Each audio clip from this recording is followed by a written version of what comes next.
Hello, my name is Georgina Halabi, and I'm a performance and wellbeing coach. And today I'd like to talk you through a really wonderful exercise that helps you prioritize not just the way that you spend your time, energy, and focus at work, but also the amount of time that you put into your various life domains.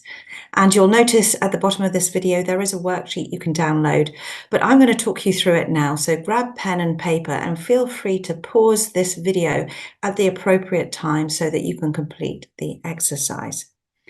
So let's start off with drawing the wheel of life. It's a big circle. And if you can divide it into 8 key areas, almost like pizza slices, so half it, and then on the diagonal again. And on the outside, you want to list, starting off looking at your larger life domains, all of the key areas in your life that are significant for you.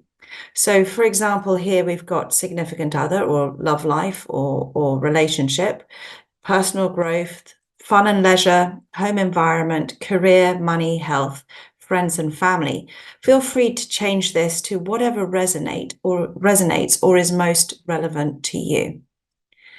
Okay, next we're going to imagine that at the very center is where 0 lies, and at the crust, if you will, that's where 10 lies. And you're going to rank each of the different life domains in terms of how you're currently spending the amount of time or your time, energy, and focus. So the main thing is it doesn't need to add up to 10 when you add it all together. You could look at, I'm spending an 8 out of 10 on my career, and 2 out of 10 on my health, and a 6 out of 10 on my significant other. So as you go through, just draw a line across, and you might notice that it starts to look a bit like a wonky spider web.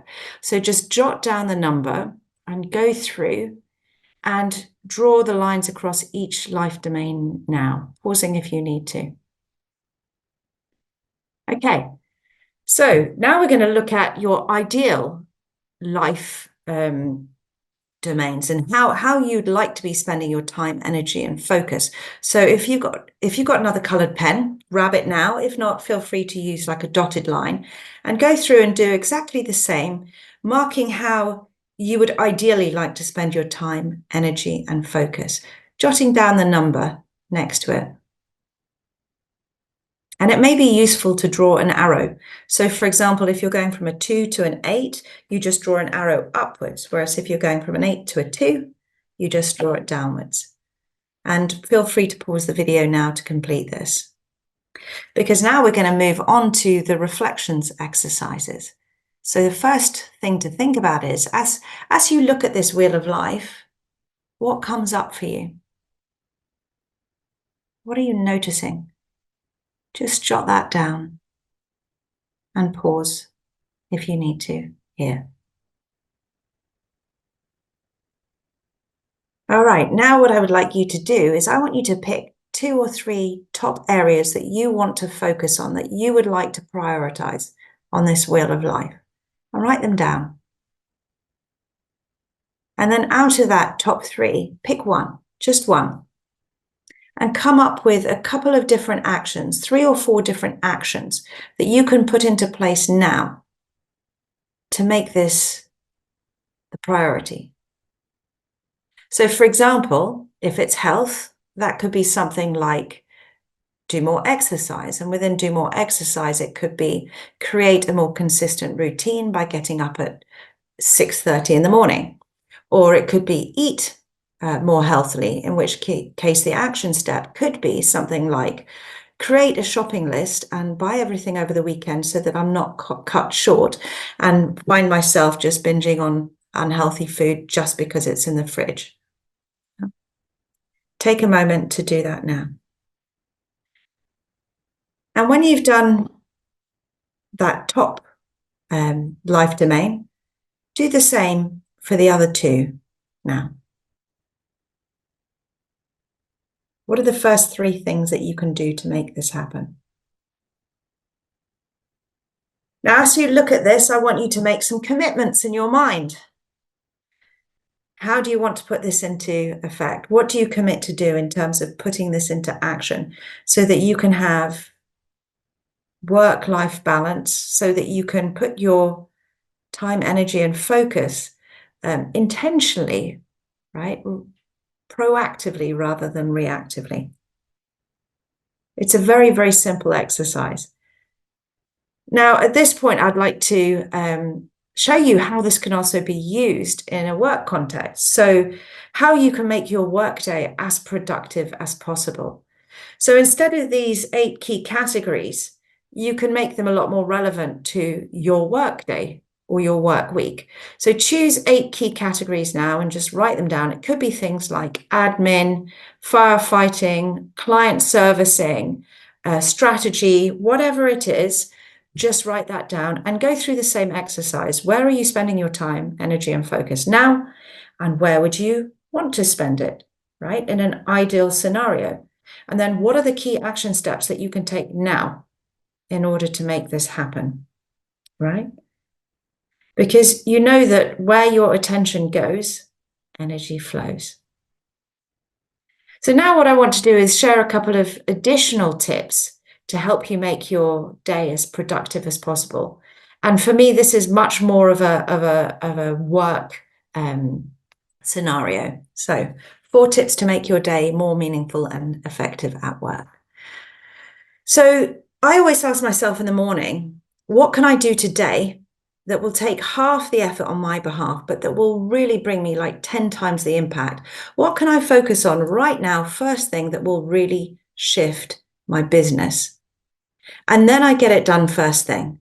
And I say first thing, for me, that means before I check my phone, before I check my emails, because when I do that, I really am working more productively on the areas that really, really count for me.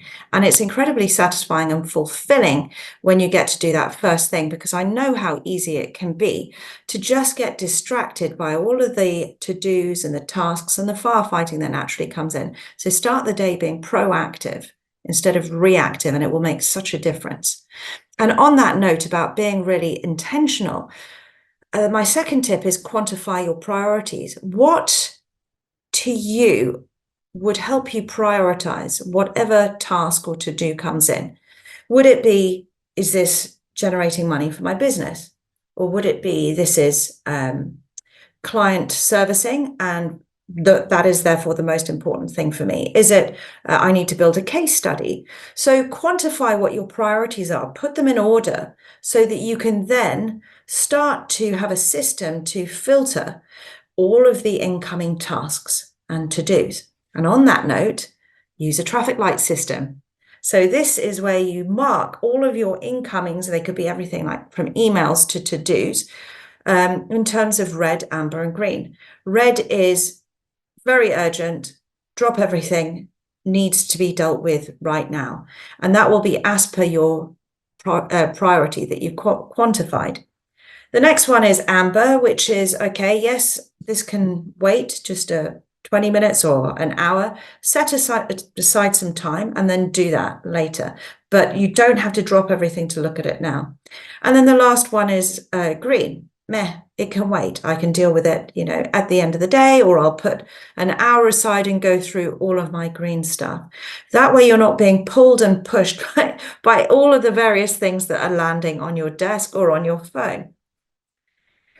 And then the last one is quite a nice one. Have a to-be list, right? Because I don't know if you're like me, I have a to-do list, and I celebrate actually every single time I tick off my to-do list so that I get that feeling of accomplishment and fulfillment.